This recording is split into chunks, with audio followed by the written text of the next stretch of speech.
자, 국방부 같은 경우에 보면 사성 장군 7명이 다 집에 갔잖아요. 그렇죠? 맞습니다. 그러면 뭐 안보가 걱정 아니냐 뭐 이런 얘기가 있을 수도 있는데 저는 이게 정권 차원의 결단이었다고 봐요. 이 정도 물갈이는 해줘야 된다. 그래서 뭐 걱정도 없어요. 근데 검사들도 마찬가지 제가 볼 때 아닌가요? 이게 네. 이번이 명분이 된다고 봐요. 이게 인권연대는 정부나 기업의 지원을 사양하고 오로지 시민의 참여로만 운영하는 100% 순도의 민간 인권단체입니다. 자, 여러분 안녕하세요. 오창익입니다. 이제 9월입니다. 아직은 더운 여름이지만 그래도 달력 한 장 넘기는 기분은 색다릅니다. 강릉 가뭄 사태도 걱정이고 나라 안팎의 일도 걱정할 일이 많습니다. 검찰 개혁도 그렇습니다. 검찰 개혁의 핵심은 수사와 기소를 엄격하게 분리하는 겁니다. 벌써 20년 넘게 논의를 거듭해왔습니다. 검찰이 무소불위의 권한을 휘두르며 국민 위에 군림한 것도 모두 형사사법과 관련한 일체의 권한이 검찰에 집중된 탓이었습니다. 집중된 권한을 쪼개면 그만큼 안전해진다는 것이 검찰개혁의 핵심입니다. 그런데 참으로 희한하게도 이재명 정부의 법무부 장관과 우리가 잘 아는 법무부 정책보좌관이 검찰개혁을 가로막고 있습니다.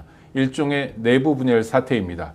모든 쟁점에 대해 대통령이 나설 수는 없습니다. 당정대 사이에 이견이 없다고 이구동성으로 말하는 만큼 진짜 이견이 없다는 것은 여당이 중심을 잡고 보여주어야 합니다. 그리고 딴소리에 대해서는 따끔한 일침도 필요합니다. 정권 초기 이 중요한 개혁의 적기를 이런 식으로 흘려보낼 수는 없습니다. 역전의 용사들이 오신 여러분들을 환영합니다. 오늘 함께해 주실 분들 정말 최고의 멤버들입니다. 맨 먼저 너무나 멋진 김지호 더불어민주당 대변인 오셨습니다. 어서 오십시오. 안녕하세요. 반갑습니다. 네, 성남 김지호. 네, 기억해 주시기 바랍니다. 최고의 법조 기자입니다. 장용진 기자 오셨습니다. 어서 오십시오. 안녕하십니까. 네, 장용진 TV 구독자 얼마나 되죠? 33만 우와, 명입니다. 브라보. 야, 네, 좀 있으면 이제 저 스픽스를 따라잡겠네요. 아니, 조금 있으면. 이게 네. 좀 많이 있으면. 좀 많이 있으면. 네. 고생 많으십니다. 김한매 선생님, 제가 이름을 정확히 몰라서 읽겠습니다. 사법정의 바로 세우기 시민행동. 아니, 줄임말로 사세행은 사세행. 아는데, 풀네임은 사법정의 바로 세우기 시민운동의 김한매 대표님 오셨습니다. 어서 오십시오. 네. 오늘도 내란 속의 윤석열의 예금 5억 원을 통장을 가압류하고 온 윤건희 고발투사 김한매 인사드립니다. 네, 브라보. 우리 모두를 위해서. 야, 아니 윤석열이 재산이 네. 지금 재산 공개 보면은 80억 중에 73억은 전부 다 김건희고요. 네. 오로지 윤석열은 그 6억 6천 예금밖에 없어요. 근데 저희가 1,030명인데 원고가 그러니까 인당 50만 원씩이니까 5억 1,500만 원을 이제 오늘 가압류를 한 겁니다. 왜냐하면 그 6억 6천 중에 혹시 돈을 빼면 저희가 손해배상 청구한 금액을 받을 수 없지 않습니까? 그래서 윤석열이 딴짓거리 못하도록 미리 아예 통장을 가압류해서 이게 받아들여지면 윤석열은 모든 예금 계좌 통장이 다 동결돼서 아예 은행 계좌를 쓸 수가 없습니다. 네. 오로지 영치금만 가능합니다. 와, 브라보. 그럼 영치금. 근데 윤석열 씨가 되게 김 대표님 싫어할 것 같네요. 제가 네. 농담이 아니라 지난 12.3 내란 때 그 영연백 네네. 거의 랭킹 50위 안에 들어갔다라는 그 추측이 가능할 정도로 아마 저는 뭐 12.3 내란이 성공했다면 이 자리에 분명히 없습니다. 네. 자, 역전의 용사들 이런 분들과 함께하고 있습니다. 근데 김지호 대변인. 그런데 이제 그 영치금 계좌의 한도가 400만 원이라고 하더라고요. 네네, 그럼 가지고 있을 400만 거. 원을 빼서 윤석열의 다른 계좌를 옮겨야 되는데 그럼 그 계좌들을 다 압류하신 거예요? 네, 맞습니다. 그러면 할 이제 수가 없습니다. 아예 옮기지 모든- 못하나요? 아예 안 됩니다. 모든 전 은행권에 윤석열 명의의 계좌는 싹 다 저희가 가압류할 겁니다. 그러니까 영치금 계좌는 네. 가상 계좌일 거예요. 아마 법무부에서 관리하는 영치금 계좌에서 외부로 보내는 건 가능하죠. 그게 뺄 윤석열이 수가 아닌 없어요. 다른. 아, 외부, 그래요? 예를 들면 네. 우리은행, 그렇다면- 신한은행, 뭐 어떤 은행이든 돈이 들어가는 건 가능한데 아. 뺄 수가 없습니다. 아예 동결시켜가지고 그렇다면 잘 됐네요. 그렇다면 반환부터 쓸 수가 없습니다. 굉장히 신나네요. 네, 이거 굉장히 역사적인 일이고요. 아, 네. 대한민국 헌정사상 전직 대통령 명의의 계좌에 대해서 일반 국민이 가압류 신청한 것은 이게 최초입니다. 네, 좋습니다. 자, 영치금 49일 동안 3억 원 가까운 돈이 들어왔다고요, 장 기자님? 3억 원 정도 돈이 들어오고요. 그리고 그동안에 빼내간 게 70여 차례라고 그럽니다. 우와. 그러니까 400만 원이 넘으면 계속해서 빼냈던 거예요. 네. 그러니까 누군가는 계속 돈을 넣어줬다는 얘기인데, 그 돈이 다 어디로 갔을지는 또 여러 가지 또 궁금증이 좀 나오곤 있어요. 그래서 누구 말로는 변호사들이 자기 수임료로 챙겼다는 얘기도 있어요. 수억 원이 되니까 지금까지 수임료를 못 받았다는 얘기가 있거든요. 그래서 네. 그걸로 받았다는 근데 얘기. 앞으로는 이게 받아들여지면 그렇게 할 수가 없습니다. 네. 아유, 들어갈 수 있는데 뺄 수는 없다. 네, 부디 그렇게 받아들여줬으면 좋겠고요. 물론 결론은 법원에서 내겠지만 이런 마음들에 대해서도 법원은 외면하지 않을 것 같고요. 아이고, 사생 얘기부터 좀 시작해 보려고 합니다. 봉욱 네. 대통령실 민정수석인데요. 이분을 고발하셨다고요? 네, 맞습니다. 네. 이 참 와, 저는 봉투가 많네요. 네. 저희가 이런 지금 최근에 일련의 검찰개혁 관련된 파열음을 만들어낸 장본인인 이 봉욱 민정수석을 이런 일이 있을 줄 저희가 모르는 상태에서 지지난달이네요. 7월 7일 날 고발했어요, 공수처에.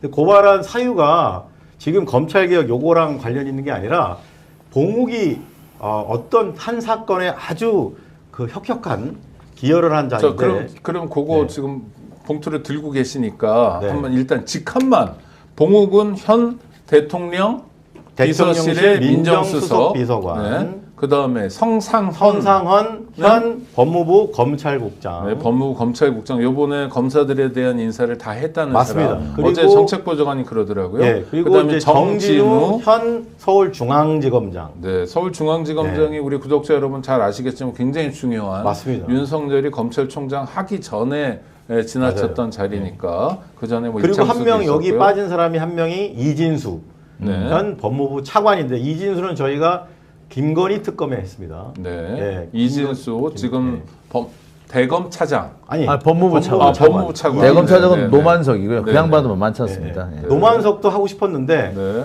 너무 많이 하는 것 같아서. 하여튼 일단 세 사람이 인적 싸움은 그렇고요. 예. 뭘 잘못했습니까, 이 사람? 네, 봉욱부터 먼저 말씀드리면 봉욱은 잘 아시다시피 지난 윤석열 검찰이 우리 민주진영을 싸그리 다 탄압하는 수단으로 썼던 사건이 여러 개인데 예컨대 울산시장 문재인 정부에 있었던 울산시장 선거 개입 사건.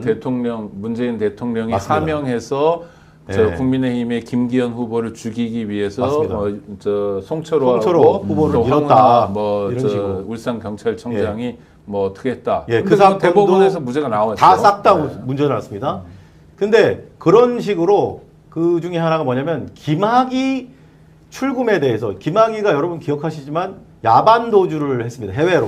네. 근데 그걸 도망치는 거를 당연히 출국 금지를 걸어야죠. 근데 그거를 불법 절차를 절쳐서 했다고 해가지고 그 김학의를 긴급 출국 금지한 거를 불법으로 몰아가지고 그걸 범죄로 몰아가지고 거기에 관여했던 이규원 검사 그리고 차규근 지금 의원 됐죠. 네. 녹색신당 출입국관리본부장. 그리고 그 당시에 이제 또 이성윤 서울중앙지검장도 이 건 관련돼서 고초를 겪었었는데 네. 근데 봉욱이가 이 프레임 그러니까 김학의 불법 출금으로 탄압하는 여기에 앞잡이 역할을 했습니다. 뭐 당시 봉욱 씨의 보직이나 역할이 그다음 뭐였습니까? 대검 차장이었어요. 대검 차장으로 그래서 그런 일을 대검 주도했다. 차장으로서 네. 무슨 일을 했냐 이자가 분명히 본인이 이규원 부하 검사인 이규원에게 이 빨리 출국 걸어라 긴급 출국 금지 걸어라라고 지시를 한 게 분명한데 놀랍게도 봉욱이 검찰 수사에서 자신은 지시한 적 없다. 네. 그리고 이규원 검사가 다 덤태기 쓰고 기소돼서 4년간 재판을 받고 엄청나게 탄압당했습니다. 근데 그 재판정에 나가서 거짓말을 했어요. 내가 지시한 적 없고 얘가 다 한 거다. 네, 일단 봉옥은 그렇고요. 네. 성상헌 네. 이 사람 지금 법무부 검찰국장 이 사람은 뭔 잘못을? 성상헌도 정말 악질 중에 악질입니다. 네. 왜 그러냐? 이 성상원이 서울중앙지검의 차장검사로 있으면서 무슨 짓을 했느냐. 박은정 당시 법무부 감찰 담당관을 지금 국회의원 압수수색을 네. 하는데 친정집까지 압수수색을 해서 탈탈 텁니다. 그리고 이성윤 지금 의원인데 당시 서울중앙지검장도 마찬가지로 이 지금 이유가 딱 하나의 이유인데 윤석열에 대한 네. 감찰을 했다고 그 이유로 박은정 현 의원이죠. 당시 법무부 감찰 담당관과 이성윤 지금 서울중앙지검장을 수사하고 기소했던 자가 바로 이 성상원입니다. 그러니까 이제 그 범죄들이 뭐 직권남용이나 모의 위증에 네, 해당된다는 건데. 네. 근데 또 하나 의문 어느 분이 답해 주셔도 좋습니다. 특히 봉욱 씨 같은 경우에 지금 대통령 민정수석이거든요. 맞습니다. 그럼 그런 사람을 임명한 이재명 대통령이 잘못한 거냐 논의가 이렇게 갈 수도 있는데 이게 어떻게 구분이 됩니까? 아니면 뭐 우리가 살펴봐야 될 대목이 뭔가요? 제가 이 봉욱 민정수석에 대해서 여러 잘 아시죠, 원래. 네. 알죠. 네. 저기 사실 제가 사실 이 사람한테 배신감을 되게 많이 느꼈어요. 그래요? 예, 네. 그러니까 윤석열이 그 검찰총장이 될까 말까 할 때 그때 경쟁자가 봉욱이었어요. 제일 강력한 경쟁자였고요. 저나 뭐 여담입니다만 조국 전 장관 같은 경우에는 봉욱이 차라리 낫다. 네네. 이 사람이 대놓고 검찰개혁에 반대할지 모르지만 막상 검찰개혁이 진행되면은 입을 닫을 거다. 협조는 안 하겠지만 방해도 안 할 거다. 하지만 윤석열은 협조한다고 하면서 분명히 뒤통수 때릴 거다. 그때는 다 똑같은 얘기를 했어요. 그렇기 때문에 봉욱이라는 사람이 뒤통수 때릴 거라는 생각 못 했거든요. 근데 이 사람이 뒤통수를 때렸죠. 더군다나 이 사람이 때린 게 아까 말한 이규원 검사에 대한 본인이 지시는 했는지 안 했는지 또 지금 뭐 증거가 없다 치더라도 보고받은 건 너무나도 명백하거든요. 근데 보고조차 받은 바가 없다라고 오리발을 내밀었어요. 이것 때문에 사실 이규원 검사가 겪지 않아도 될 고초를 겪었죠. 그걸 무죄 판결을 받았지만 멀쩡한 사람을 고통에 빠뜨린 겁니다. 검사가 뭐 하는 사람이면 공익을 대표하는 사람이잖아요. 법에 그렇게 그렇죠. 써있죠. 공익을 네. 대표하는 사람이 특정인을 괴롭히기 위해서 앞장섰다는 거, 그리고 거기에 묵인하고 동조했다는 거는 기본적인 자질이 없는 거죠. 그러니까 저는 이 사람이 봉욱이라는 사람이 그런 짓을 했을 때 깜짝 놀랐습니다. 이 사람도 결국에는 검사였구나. 결국 정치 검사였구나. 내 앞에서 그렇게 젠틀하더니. 네네. 봉욱 씨에 대한 일반적인 평가는 뭐 점잖다, 네. 젠틀하다, 뭐 온화하다, 네. 뭐 네, 뭐 그런 이런 거예요. 평가가 많은데 그것과는 별개였던 거고. 다시 지금 제가 여쭙고 싶은 예. 건 이재명 대통령이 검찰 개혁도 하고 굉장히 많은 국정 운영을 해야 되잖아요. 숙제가 많고 특히 내란 정권이 어지러놓은 거를 치우기도 하고. 그런데 대통령의 핵심 참모를 고발하는 건 정권 흔들기 아니냐 이런 댓글들도 있거든요. 어떻게 네. 답하시겠습니까? 저는 그거에 동의하지 않고요. 지금 저는 지난주 금요일 날 굉장히 화제가 됐던 이문정 서울 동부지검장의 오적. 네. 검찰 오적이라는 게 저는 지나친 표현이 아니라고 봅니다. 결국은 이 자들의 본색은 검사들의 기득권을 지키고 전관 예우시장의 그 수조 원에 달하는 전관 예우시장을 통해서 검사 백날할 거 아니니까 나가서 따스하게 살기 위한 그 수사권이 유지가 돼야만 그게 가능하거든요. 검사가 기소만 하면 사실은 수사권이 사라지는 순간 전관으로서의 영향력이 상당히 급감하거든요. 물론 기소도 매출이 떨어진다. 그렇죠. 한마디로요. 그래서 네. 이러한 차원에서 봉욱도 나가서 그 변호사 하다가 다시 들어왔어요. 그래서 저는 충분히 이 사람들의 이 지금 현직에 있을 때의 행동만 중요한 게 아니라 검찰을 그만두고 나갔을 때의 이 전관 시장에 대한 영향력이 급감하는 부분이 자신들의 남은 인생을 송두리째 날려야 된다는 절박한 그런 거에서 반로라고 보고요. 아까 질문의 핵심은 이재명 대통령이 왜 이런 자들을 이 핵심 포스트에 임명했는지 저도 굉장히 참 그 부분에 대해서 저는 임명한 뜻은 알겠어요. 네네. 제가 해석하는 건 검찰이 해체될 거 아닙니까? 네. 그러면 검찰 선배들이 와서 좀 다독거리면서 다독거려야죠. 예. 조직을 안정화시키는. 왜냐하면 이게 어마어마한 일이거든요. 사실 그렇죠. 정부 수립 이후에 이 정도 개혁을 아직 안 했지만 한 적이 없기 때문에 종사자도 많고 검사만 뭐 한 2,500명 될 거 아닙니까? 검찰청 직원들도 그렇죠. 있고 만 단인데 그래서 그런 의미에서 저는 의미가 있다고 봤어요. 그래서 임명한 건 이해가 되는데 지금 어떤 분 지적처럼 정권 흔들기 아니냐에 대해서는 좀 답해야 되지 않나? 네, 장 기자님. 그 이재명 대통령의 업무 스타일이 그래. 과거 성남시에 계실 때도 이재명을 가장 괴롭혔던 사람한테 가장 중요한 임무를 준 적이 있다고 합니다. 네네. 이제 그거는 임무를 줘놓고 역할을 그 성과를 내느냐 못 내느냐에 따라 신상필벌을 명확하게 했다는 거죠. 결국에 봉욱의 임무는 검찰 개혁이거든요. 이 검찰 개혁을 제대로 하면은 살아날 것이고 그렇지 않으면은 그 신상필벌을 받을 것이다. 아마 이걸 염두에 두고 계신 것 같습니다. 그러니까 저는 봉욱 스스로가 지금 자기 무덤을 파고 있는 거라고 보여지고요. 이게 이재명 대통령의 손으로 봉욱을 날릴 수가 있는 어떻게 보면 명분이 나오겠죠. 네. 하지만 결과가 그렇게 되더라도 그걸 바라보는 국민들의 입장에서는 불안한 것만은 사실입니다. 이재명 대통령이 아니기 때문에 우리 입장에서는 불안하기도 하고 어떻게 개혁이 제대로 가는 건가 조마조마하는 모습이 있겠죠. 그런 점에서는 좀 명확한 어떤 명확한 어떤 지향점을 좀 보여주셨으면 하는 바람도 있어요. 네, 김지호 대변인. 이재명 대통령의 인사권을 존중하고 네네. 그리고 뭐 친윤 검사들이라도 일을 잘한다면 권한을 주고 실력 발휘할 시간을 줘야 된다고 생각합니다. 그게 원래 이재명 대통령의 스타일이에요. 예, 아니 왜냐하면은 이재희라고 네. 뭘 알아야 검찰을 알아야 검찰을 개혁할 거 아닙니까? 맞습니다. 네, 네. 그런 면에서 전 여태까지 이재명 대통령의 인사에 대해서 뭐 큰 불만도 없고 지켜보는 입장이었는데 지금 이 시점에서 이제 이재명 대통령이 기용한 친윤 검사들이 개혁에 대해서 잘하고 있나 없나 한 번쯤은 우리가 모니터링을 해봐야 된다. 네네. 왜냐하면 지금 뭐 여러 가지 막 제도 개선으로 뭐 당정 관계 뭐 지지층끼리도 굉장히 혼란스러워하는 부분이 있어요. 그런데 그거보다 더 중요한 게 지금 검찰의 인적 청산 아니겠습니까?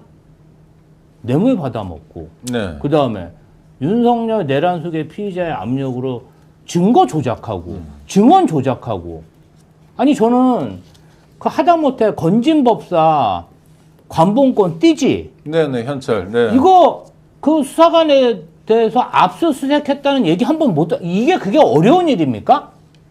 아니, 이 기본이죠, 기본. 네. 아니 그 관봉권의 띠지에 대해서 진상을 밝히는데 왜 이렇게 시간이 많이 걸리는 거예요? 그리고 수원지검에서 연어회 술파티 다 검찰청에 기록 있고 검사들 수사관들 물어봐서 진짜 연어회 들어갔는지 안 들어갔는지 그거 직무감찰 못합니까?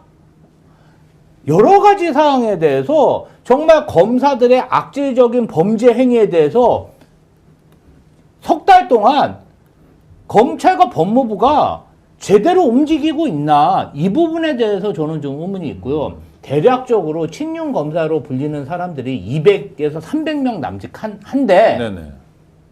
그 중에서 옷을 벗고 나간 사람이 한 3, 40명 됩니다. 40명쯤 된다. 솔직히 나갈 때 저도 되게 그냥 통쾌하고 좋았어요.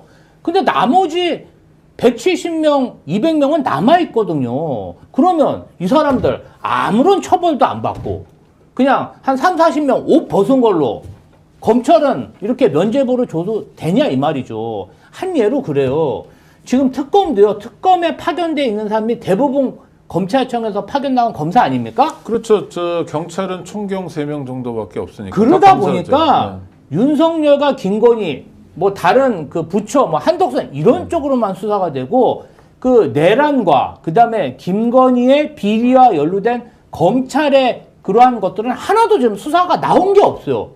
과거에 박근혜 정권 시절에 우병우가 그렇게 난리치고 검찰이 그렇게 횡포를 부렸는데 그때 검사를 처벌받았습니까?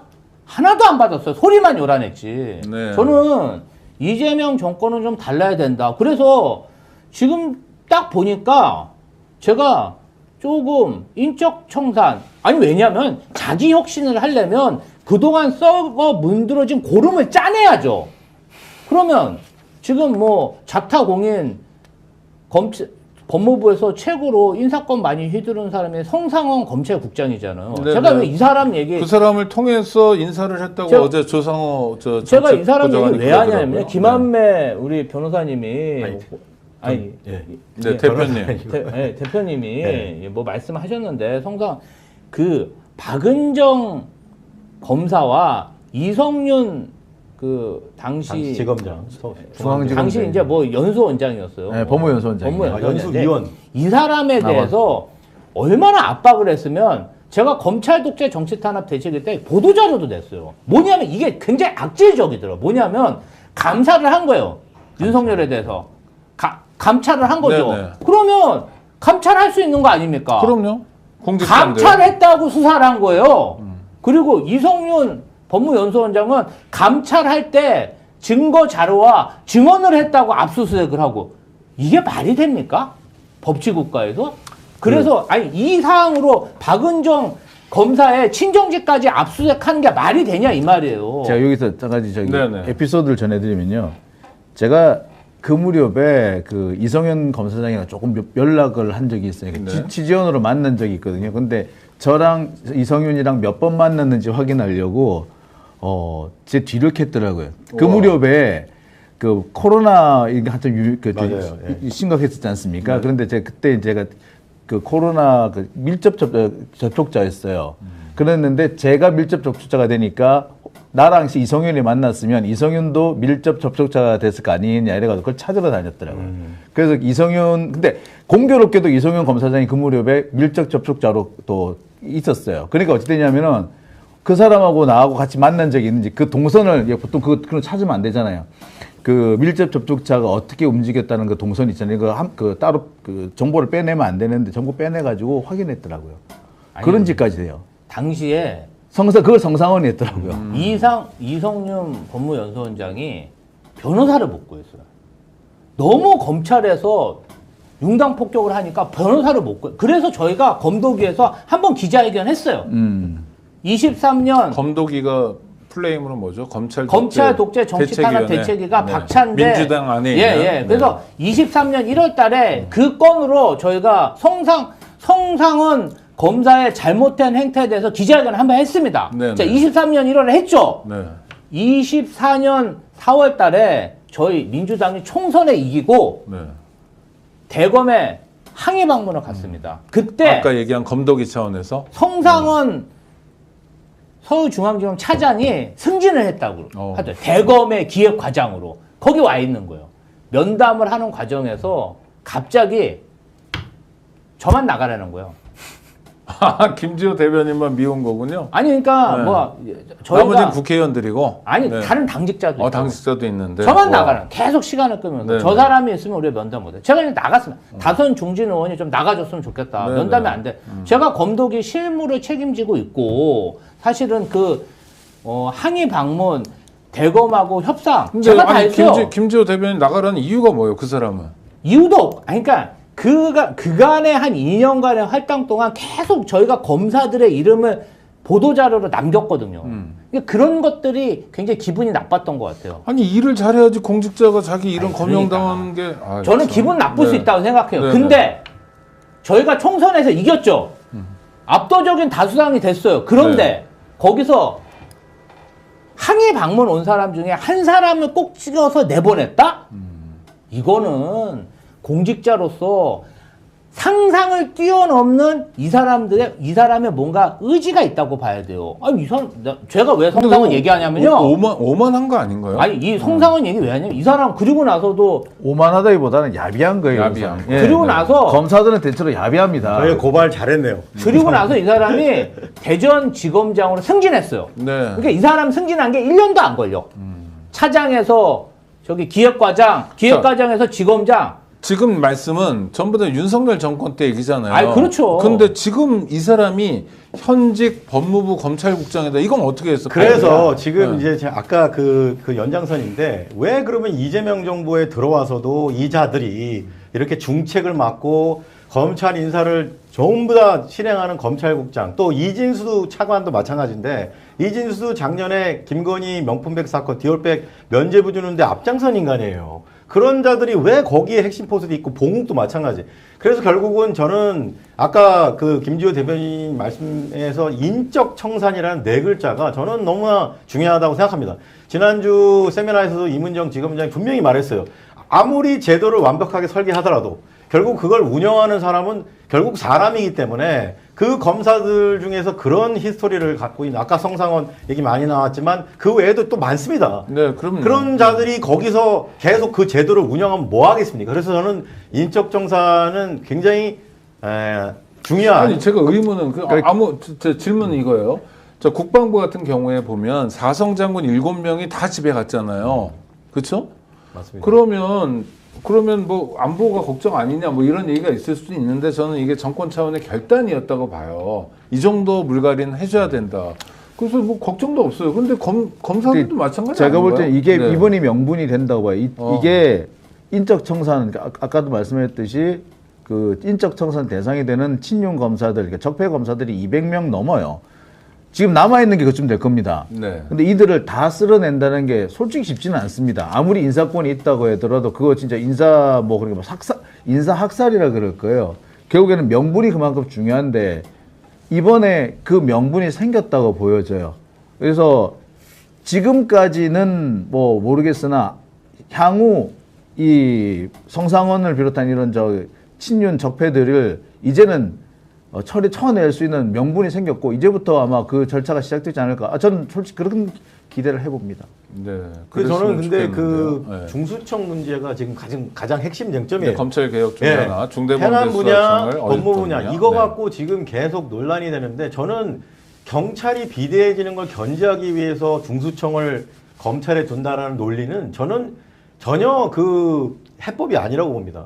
검찰에 중수청을 둔다고 해서 원래 그 병폐, 검찰이 수사권을 가짐으로써 우리가 체험했던 그 온갖 폐악질과 정치검사들의 난동을 다시 부활시키는, 사실 중수청은 저는 대검 중수부가 옛날에 있었어요. 대검 중수부를 청으로 업그레이드하는 거로 생각합니다. 네.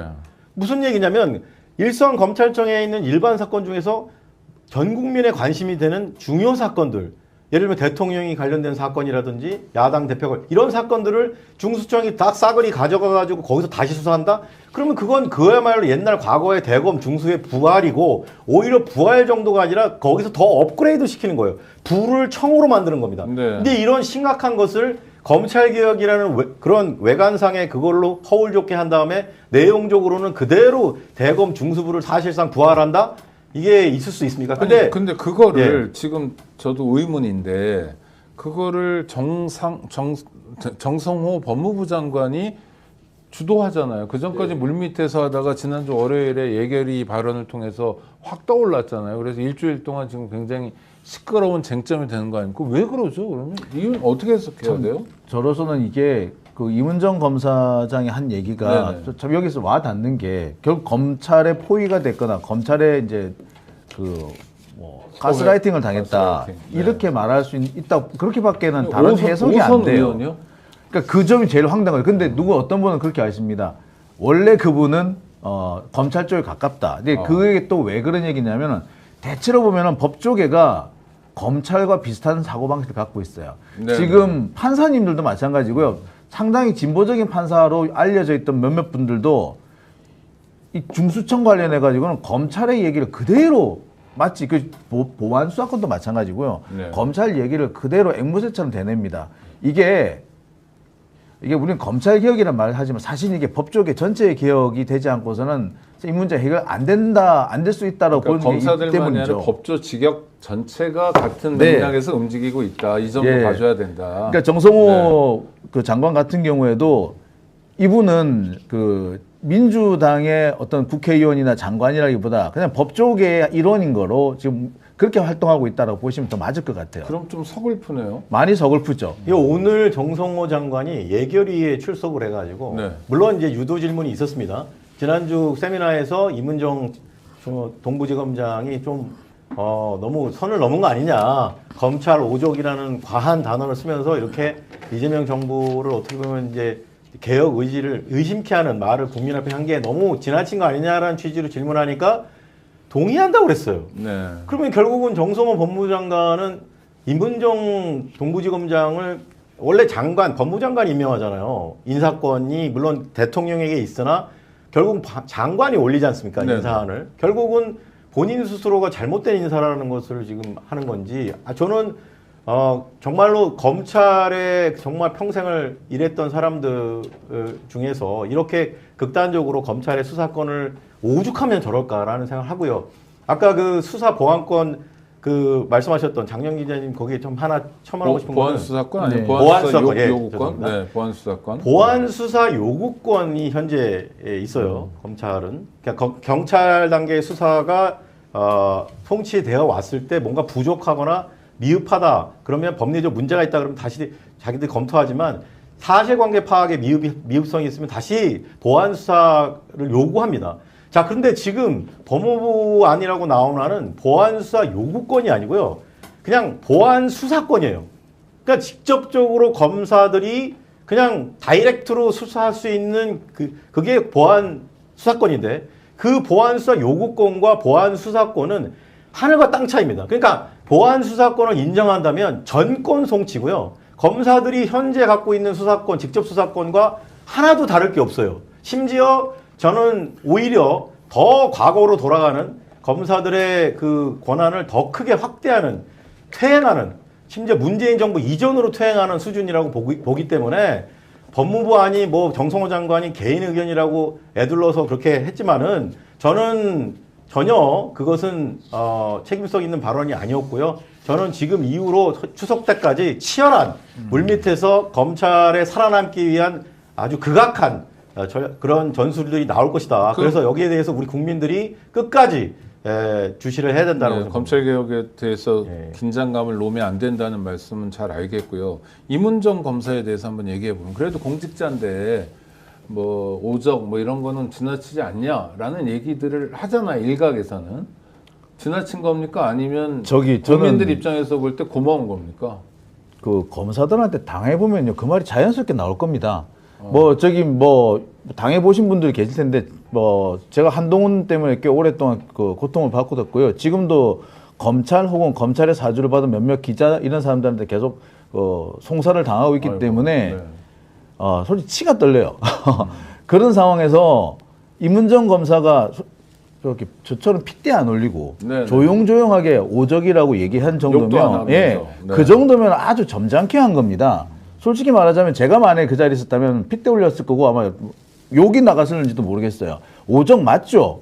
그리고요 저는 아까 말씀하신 것처럼 우리 정성호 장관이 그 임은정 검사한테 뭐 좀 과한 거 아니냐? 동의한다? 이렇게 표현했다는데 이거 되게 위험한 발언입니다. 장관이 그런 말을 하시면 안 돼요. 이거는 임은정 검사한테 사표 요구한 걸로 해석이 될 수 있어요. 네. 이거 아마 이걸 근거로 해가지고 적폐 검사들은 임은정한테 몰려가서 너 사표 쓰랜다? 지금 뭐 내부망에 그런 얘기들이 맞아요. 예, 나오죠? 그런 식으로 할 네. 거예요. 이거는 정성호 장관이 큰 실수를 한 겁니다. 그리고요, 이거는 정성호 장관 본인한테도 매우 마이너스일 겁니다. 솔직히 말씀드릴게요. 정성호하고 임은정이 싸우면 누가 이길 것 같아요? 정성호가 이길 것 같아요? 임은정이 이깁니다. 아 이거 완전히 쇼츠인데요. 네. 아니 저는 그 장영진 기자님이 상당히 좀 적확하게 지적을 하셨고요. 그러니까 국민들의 마음이 어디 있느냐가 중요한 거 아닙니까? 법무부 장관이 오르냐 중앙지검장이 오르냐 이런 차원이 아니라 누가 국민들의 대다수 국민들의 우리 빛의 혁명을 통해서 이 이재명 정부를 수립했던 국민들 대다수가 염원하는 게 도대체 뭡니까? 방법론적인 거는 물론 그것에 디테일한 게 있지만 분명한 거는 한 가지잖아요. 우리 모두가 다 동의할 수 있는 단 한 가지. 분명히 추석 전에 검찰청이라는 명칭은 없어져야 한다. 그거는 분명한 거고요. 근데 지금 정성호 법무장관은 심지어 검찰청을 유지해야 하는 것까지 얘기를 했어요. 용어 자체를 유지한다?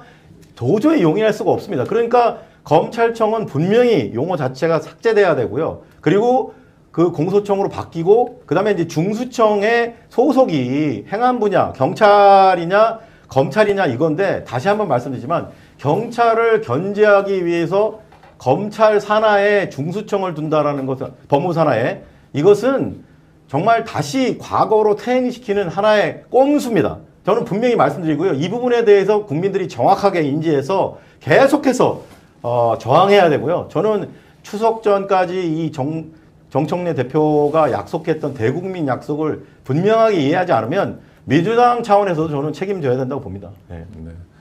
전망은 어떻게 보세요? 전망은 낙관적으로 봅니다. 네. 그러니까 국민들이 검찰 개혁에 대해서 크게 걱정, 지금은 어수선하지만 크게 걱정할 그러니까 건 없다. 이 검찰 개혁이라는 게요, 저는 단번에 해결되기 어렵다고 봅니다. 네. 지금 뭐 우리가 수사 기소권 분리해도요, 이 검사들 그다음에 전관 예우 받는 거 그거 제한되는 거 아니잖아요. 그리고 또 지검장 출신들 이런 사람들 또 국회의원 돼서 또 그들만의 그 기득권을 계속 이게 막 3, 40년간 계속 쌓아온 그 기득권 아닙니까? 네, 카르텔 그게 됐죠. 어떻게 한 번에 돌파가 되겠습니까? 저는 많은 시간이 필요할 거로 보이고요. 다만 이런 건 있어요. 권력을 행사하는 사람이, 행사하는 세력이 안을 만들어 와야 돼요. 우리가 사실은 여기 계신 기자분들이나 또 시민 활동가들, 또 당에서는 권력이 없잖아요. 그러면 행정부에서 국민들이나 그 검찰로부터 피해를 입었던 사람들이 납득할 수 있는 안을 가지고 와야지 우리끼리 맨날 그냥 이러고 저러고 네가 없네 내가 없네 싸울 게 아니에요. 이 부분은 저는 법무부에서도 여론 동향이나 그다음에 왜냐면 이 다 당사자들이에요. 왜 그러냐면 내가 언제 또 저도 그래요. 저도 언제 송상은 검찰국장이 정말 중수청장, 기소청장 돼서 저를 기소하면 어떡합니까? 생각만 저 해도 수사 막 압수수색하면 실제로 제 주변에 있는 사람이 다 그렇게 잡혀갔는데 그래서 얘기하는 거예요. 그런 불안감들이 다 있는 거 아닙니까? 그러면 그 사람들이 얘기하는 걸 잘 듣고 이런 불안감을 불식시킬 수 있는 그러한 안을 아니 김한매 우리 대표님 얼마나 불안하겠어요. 정말 이 사람들이 다 아니 아니, 당장 봉욱하고 성상원이 저를 얼마나 미워하겠습니까? 아니, 이분이 정말 저부터 진짜 고만한 잡혀가요. 검사가 네. 몇백 명인데 이 부분 관련해서는 법무부하고 검찰이 우리가 안심할 수 있는 안을 제시해 줄 거라 저는 그렇게 믿고 있습니다. 저는 차라리 이번 사태 잘 됐다는 생각이 들어요. 네. 왜냐하면 제가 제일 걱정했던 것이 이재명 정부가 들어오면서 그동안 나쁜 짓 했던 적폐 검사들이 다 납작 엎드리면서 쥐구멍을 찾아 들어가더라고요. 마치 아무 일도 없었던 것처럼 나는 아주 깨끗한 사람이었던 것, 순수한 사람이었던 것처럼 도망가더라고요. 그래서 야 저렇게 숨어들면은 이거 뽑아내기 힘들 텐데 걱정을 했었어요.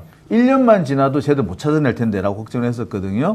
그런데 이번 검찰 개혁을 가지고 이렇게 논란이 벌어지면서 숨어 있을 줄 알았던 검사, 이 적폐 검사들이 다시 고개를 빳빳이 들기 근데 시작했습니다. 빳빳이 드는 건 아니고 대외적으로 이렇게 떠들지는 않고 앞장서는 건 장관하고 정책보좌관 이런 것도 아닙니까? 생각보다 여기에서 많이 지금 튀어나오고 있어요. 예, 그렇습니다. 여기저기서 지금 이제 튀어나오기 시작하더라고요. 이게 조금 차라리 그래서 이번 기회에 완전히 적폐 검사들을 때려잡을 수 있겠다. 싹 정리할 수 있겠구나. 저는 사실 지금까지가 중요한 게 아니라 이제부터가 중요하고 늘 말씀드립니다만 저 똑같은 말씀하시는데 개혁에 진짜 중요한 거는 제도 개혁도 물론 중요합니다만 인적 청산입니다. 인적 청산이 되지 않으면 제도를 아무리 좋은 걸 바꿔놔도 소용이 없습니다. 나쁜 놈들은요 아무리 좋은 제도를 갖다 놔도 나쁘게 만듭니다. 알겠습니다. 예. 이제 일망타진의 기회가 다가왔다 이런 말씀이고요. 진짜 일망타진해야 될 사람 얘기 좀 해보겠습니다. 정진석입니다. 와 오늘 한국일보 보도인가요? 보니까 역시 그냥 보통은 아니고 내란도 플랜 B가 있었네요. 정진석 굉장히 핏대도 높이고 뭐 그러던데 예.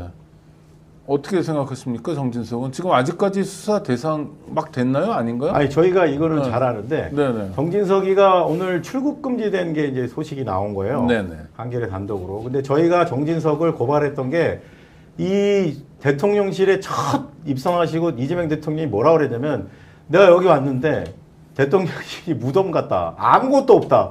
PC는 물론이고 메모지도 볼펜까지 볼펜도 없다고 없다. 그랬어요. 네. 그래서 정말 믿을 수가 없었습니다, 저희도. 그래서 경악을 했는데 알고 봤더니 이 정신적이라는 자가 대통령실 윤석열 정권 3년 동안에 있었던 그 PC, 공용 PC를 국가 재산인데 이걸 싸그리 다 폐기했던 거예요. 근데 지금 오늘 나온 뉴스는 이 밑에 있던 윤재순이라는 자가 총무비서관 윤재순이 용광로에다가 PC들을 다 넣어서 아예 그냥 녹여버려라. 어디에도 나오지 않게. 이게 무슨 짓입니까? 문명사회에서 대통령실의 3년간의 기록이 아예 용광로로 들어가 버렸어요. 그러니까 이런 미친 짓을 했던 이유는 단 하나. 지난 3년 동안에 얼마나 윤석열 정권 치하에서 대통령들이 썩어 있고 얼마나 많은 부정부패와 연결되어 있는 자료들이 많으면 용광로에 쳐넣어서 없애야 할 정도 하나도 남기지 않아야 되는 절박한 상황이었는지 그래서 저희가 고발해서 알고 봤더니 오늘 출국 금지된 게 아니라 내란 특검에 저희가 이제 공수처에 고발해서 그 사건이 결국은 폐기한 거 관련해서 그래서 이 내란 특검으로 이첩돼서 얼마 후에 곧바로 내란 특검팀이 정진석 전담팀까지 구성을 했다고 합니다. 그래서 그 무렵에 전담팀이 구성된 무렵에 출국 금지가 됐는데 이게 뒤늦게 상당히 좀 오래전에 상당한 시일 전에 했는데 오늘에서야 이게 알려져서 단독 뉴스로 나오게 된 겁니다. 네. 이건 범죄 아닌가요? 범죄죠. 100% 범죄 정도의 그러니까 이건 증거 인멸이죠. 그리고 네. 이거는 내란의 증거를 인멸한 거기 때문에 이거는 글쎄 내란 공범이라고 보는 게 맞을 겁니다. 제가 이와 관련해서 사실 들은 얘기가 좀 있었어요. 근데 그때는 들을 때마다 농담인 줄 알았어요. 사풍부는 모스크바에는 아무것도 없다 그래라. 그런 얘기를 했다는 거예요. 그러니까 대통령실 관계자들이 자기들끼리 그런 얘기를 했다는 거예요. 나오기 전에. 그러니까 이게 사풍부는 모스크바에 아무것도 없다. 이거 난 그 얘기를 딱 듣는 순간에 마치 나폴레옹이 그 모스크바에 진군했을 때 그 당시 러시아가 모든 걸 다 태우고 사라져 버리잖아요. 딱 초토화 작전 했구나라는 생각이 들더라고요. 근데 그게 얘기를 들을 때만 해도 아이 뭐 설마 그 정도까지야 했는데 보니까 용광로까지 나왔다면은 진짜 모스크바를 제한하려고 했던 거죠. 이런 일들은 이건 말 그대로 내란 공범이죠. 정진석은 내란 공범인 겁니다. 이렇게 되면. 아마도 그 박근혜 정권 때 국정농단 사건이 있고 그때 그 청와대 행정관 비서관들이 서류 정리랑 컴퓨터 하드 정리를 안 하고 그냥 퇴사를 다 해버린 거예요. 그게 맞잖아요, 원래는. 그래가지고 그냥 국가기록물이니까. 캐비넷에서 엄청난 비리 내용이 쏟아지면서 낭패를 겪다 보니까 그때에 겪었던 경험을 토대 삼아서 이런 짓을 저지른 것 같은데요. 사실은 이런 얘기들이 굉장히 널리 퍼졌고 국회에서도 굉장히 많이 경고를 했습니다. 그런데도 눈 하나 깜짝 안 하고 이런 일을 해놨고 결국은 용광로라는 표현을 쓸 정도로 아주 강력한 의지를 보인 거잖아요. 저는 정진석 비서실장하고 유재순 비서관이 책임져야 된다고 생각합니다. 윤재순 총무비서관은 윤석열의 하지만 저기 맨날 그 윤석열이 이제 그 검사 시절 때부터 한마디로 해서 뒤쫓아다니면서 뒷정리해주는 분이셨어요. 검찰청 직원이었다는 예. 거죠. 네. 수사관. 예, 수사관으로 있으면서 그다음 나중에 이제 나중에 그 총무국장 이런 걸 하면서 계속해서 이분은 끊임없이 윤석열이 뭔가 사고 치고 다니면은 그 정리하고 다니고 마무리 짓고 뭐 그런 걸 해왔는데 이번에도 역시 똑같은 일을 한 겁니다. 근데 과거에는 그냥 조금 실수한 거 정도 또는 약간 문제가 될 정도 감찰에 걸릴 정도였다면 이번에는 내란이란 걸 이 사람은 그냥 인식을 못한 것 같아요. 내란을 이런 식으로 처리를 했다면 이 사람 본인도 내란 역적이거든요. 아니 근데 인식을 못했을 거예요. 검찰청 직원이라면 법률에 대한 기본적인 이해는 있을 거 아니에요. 자기가 행하는 게 범죄인 거는 그게 검사들도 그렇고요. 검찰 수사관도 그렇고요. 죄의식이 잘 없어요. 아니 죄의식이 없는 것하고 이게 범죄인지 아닌지를 모르는 것하고는 별개잖아요. 그러니까 죄의식이 없으면 범죄인지 알아도 크게 자신의 행동에 대해서 거리낌이 없어요. 신경 쓰지 아니 않는다? 아무리 이게 죄가 된다는 걸 알지만 내가 죄의식이 없으면 그냥 해요. 근데 누가 나를 건드려 이런 그렇죠. 건가요? 네. 어이구. 그 예를 들자면 그렇습니다. 지금 저 같은 경우 이제 검찰 관련된 기사를 쓰잖아요. 그러면은 검사들도 전화가 오지만 제일 많이 전화 오는 게 서기관쯤 되는 검찰 수사관들이 전화가 와가지고 협박을 해요. 옛날부터 꾸준히 받아왔거든요. 1년에 한두 번씩 꼭꼭 받았거든요. 건방 쓴 거 아닌가요? 네, 기가 차죠. 전화가 녹음됐을 녹지 다 했죠? 기가 차죠. 근데 그 사람들이 왜 그러겠어요? 그런 식으로 전화하는 게 불법이라는 걸 몰라서 그러겠어요? 누가 건드려 나를? 라는 그런 오만함이 있기 때문이거든요. 그러니까 검사가 아닌 검찰청 직원들도 그 지경이다. 그렇죠. 예. 그런 근데 검사들은 지금- 말할 것도 없다. 지금 네. 정진석은 두 가지로 보셔야 됩니다. 저희가 이제 2번 고발을 했는데 첫 번째가 이제 대통령 실장 비서실장이잖아요. 사실상 2인자인데 대통령실에서 대통령 빼고 그러면은 12.3 내란 때 이 자가 그 옆에서 윤석열을 쫓아다니면서 그 내란의 진행을 다 봤잖아요.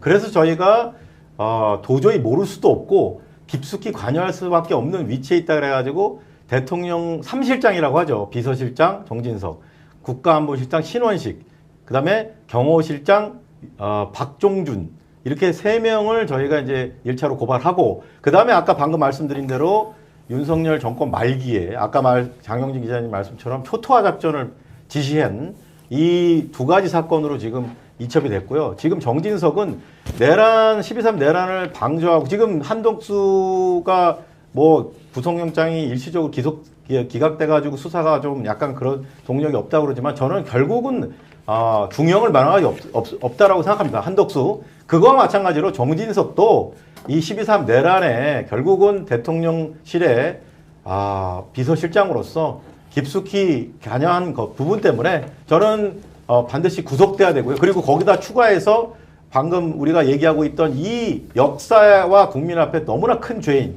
이 기록물들, 대통령 기록물들을 말살한 거에 대한 또 그것도 중형인데 이 두 가지가 합쳐져서 정진석부터 빨리 저는 구속 수사해야 된다고 봅니다. 한덕수 구속영장이 기각됐잖아요. 그리고 특검이 조치한 건 재청구가 아니라 불구속 기소인데 이건 어떻게 봐야 돼요?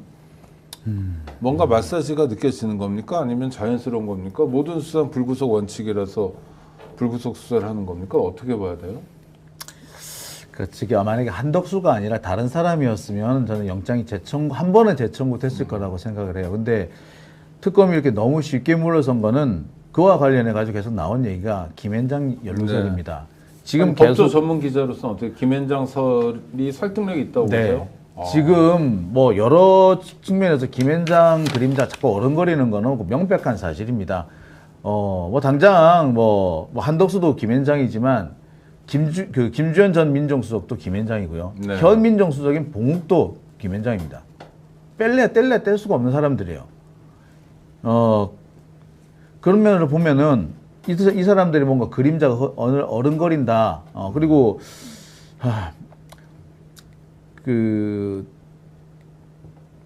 판사들의 경우도 마찬가지예요. 판사들의 경우도 아마 그런 영향이 있었기 때문에 다른 판단이 나오지 않았을까. 그리고 그걸 알기 때문에, 그러니까 사실 조은석 내란 특검이 조금 서초동 사투리였으면 곤조가 있는 사람이에요.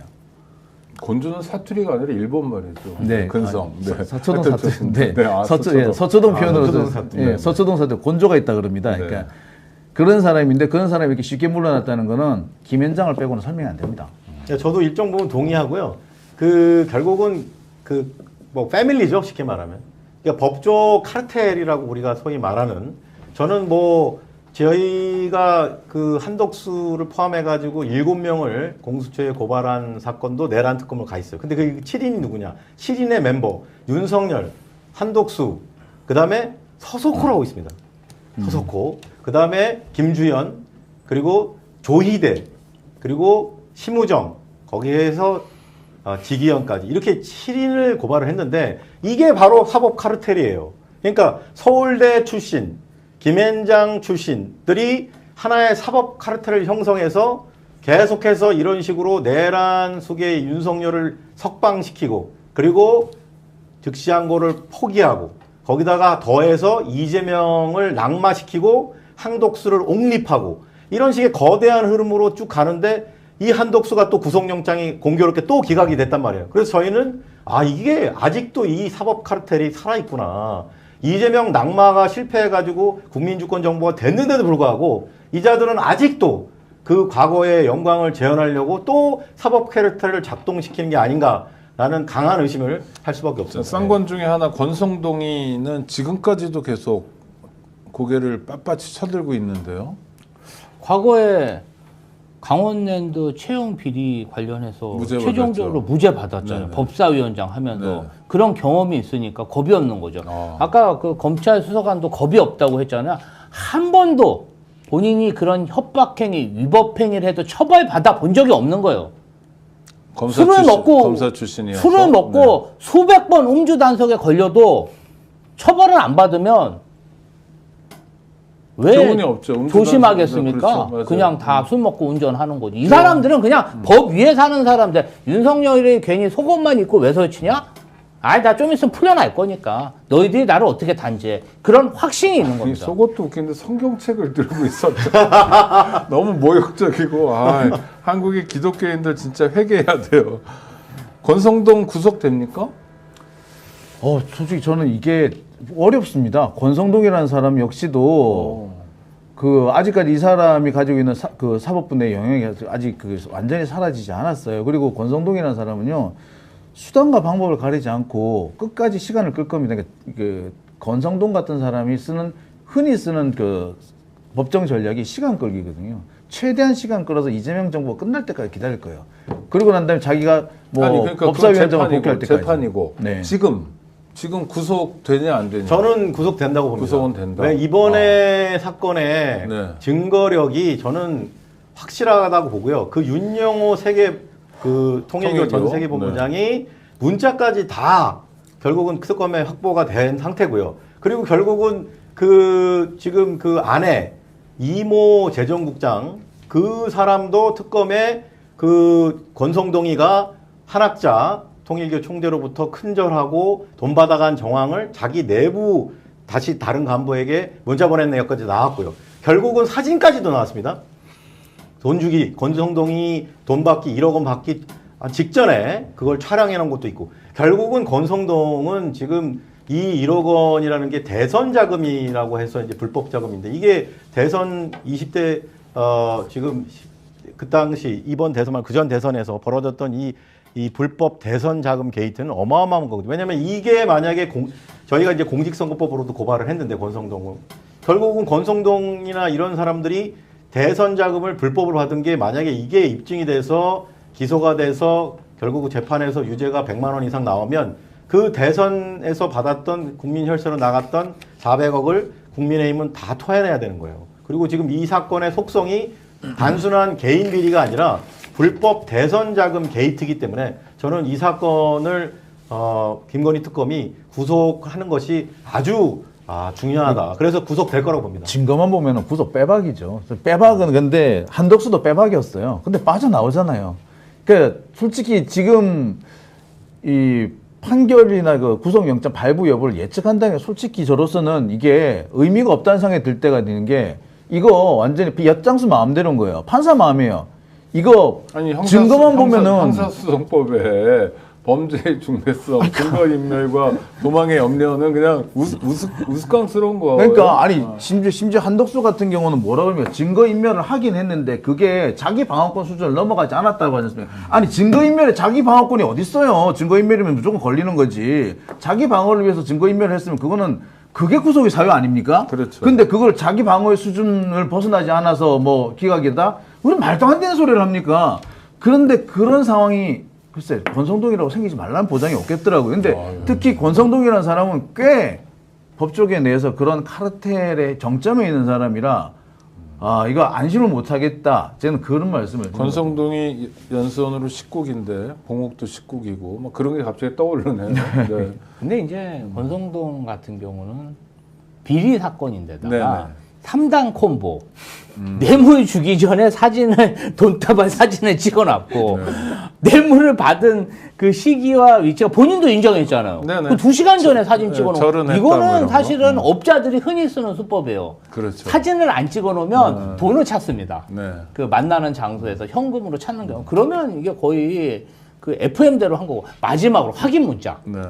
본인한테 확인 문자 줬잖아요. 이 3당 콤보기 때문에 이것을 벗어나기는 좀 쉽지 않지 않을까. 근데 어느 강평 판사가 네. 이것을 벗어날 수 있을까 싶어요. 만에 하나 장영진 기자님 말씀처럼 권성동이가 대한민국의 사법 카르텔의 정점에 있다 하더라도, 만약에 지금 김지현 대변인 3당 콤보에도 불구하고 만약에 이걸 또 궤변 중에 궤변, 법적 평가의 다툼이 있다라는 궤변. 저도 한덕수 구속영장 기각된 그 보고 깜짝 놀랐어요. 처음 보는 단어가 법적 평가가 다툼이 있다는 뭔 말입니까? 범죄 구속 요건이 다툼이 있다거나 증거인멸에 다툼이 있다거나 뭐 도망의 염려 이런 건 들어봤어도 법적 평가라는 게 뭔 말을 하는 건지. 그러니까 이런 식의 만약에 권성동이에 대한 구속영장이 또다시 기각된다면 저는 이제 특별재판부라는 그거에 등장을 했는데 저는 무조건 이 특검을 담당하는 내란 특검, 3대 특검이죠. 그 각각별로